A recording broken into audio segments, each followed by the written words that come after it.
first slide.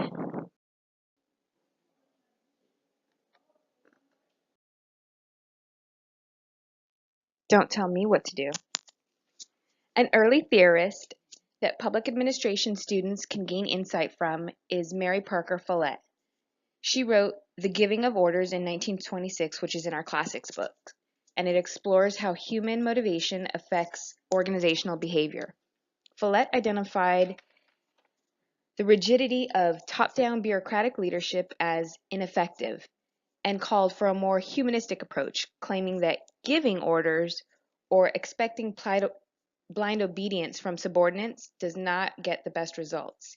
Even trying to get consent or buy-in from subordinates is not good enough. Instead, she felt leaders should use a more humanistic approach by exercising power with subordinates rather than imposing power over subordinates. Follett didn't agree with any one person giving orders to another person. Instead, she felt everyone should take orders from the situation. The situation dictates orders.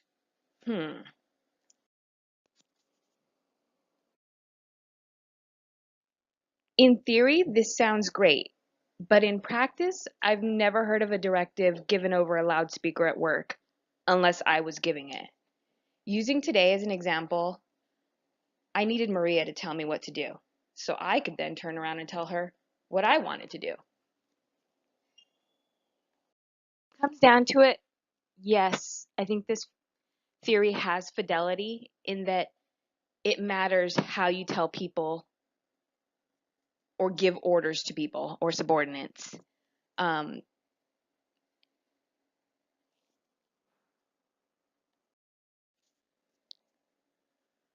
so how you tell a subordinate to do something impacts their motivation to perform, which then impacts an organization's productivity.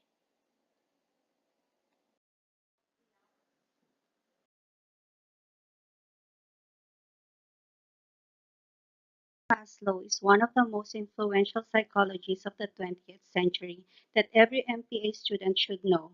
It is about satisfying the level of our needs. According to Abraham Maslow's hierarchy of needs, the theory is tied in five levels of human need. First is the psychological need, which is the basic need.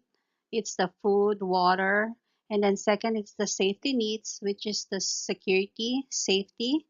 The third is the need for love, belongingness in love, friend, family, and work. And then the fourth need is the esteem, which is the feeling of the accomplishment.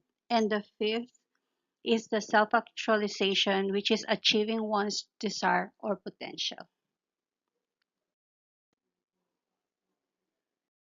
According to Abraham Maslow, he initially stated that lower needs must be satisfied first before progressing to the next level.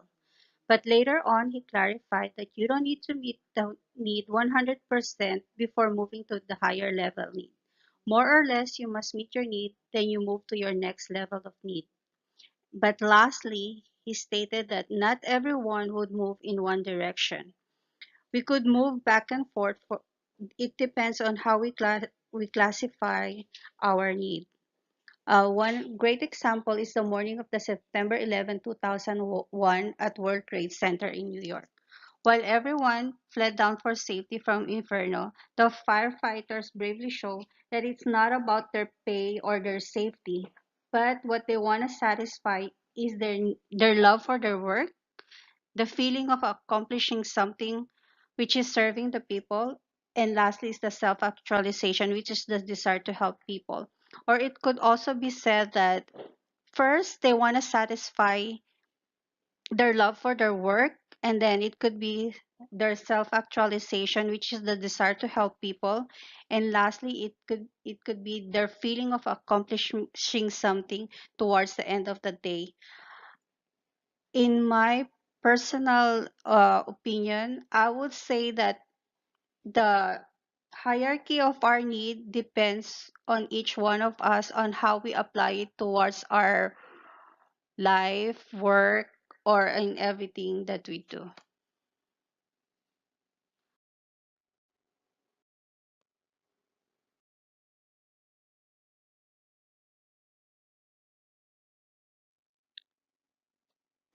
Another theory dealing with human motivation would be the open systems theory discussed by Kotz and Kahn. Originally, this theory was by von Bertalanffy, and this systems theory concerned with the problems of relationship structure and independent rather than constant attributes of objects.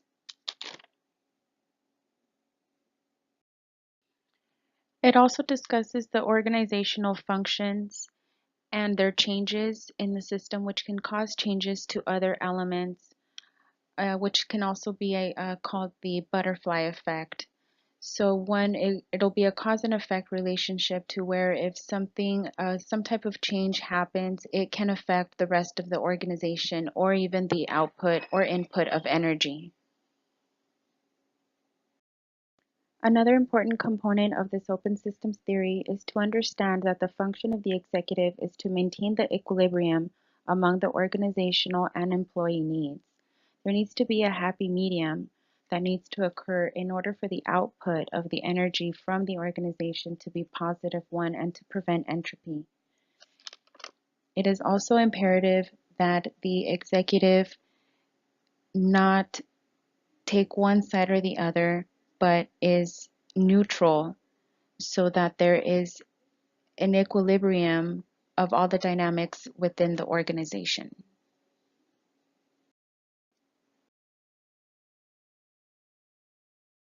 How this ties into human motivation is to understand that organizations are adaptive systems that can acclimate to changes in the organizational environment, meaning organizations can adapt and acclimate themselves to external and internal changes and the environment within and outside of the organization, whether it be the employees, the population that it's serviced, or even the dynamics within that can affect if there's changes. If somebody that is well respected and liked is suddenly moved, how does that affect the morale among the employees that are left behind?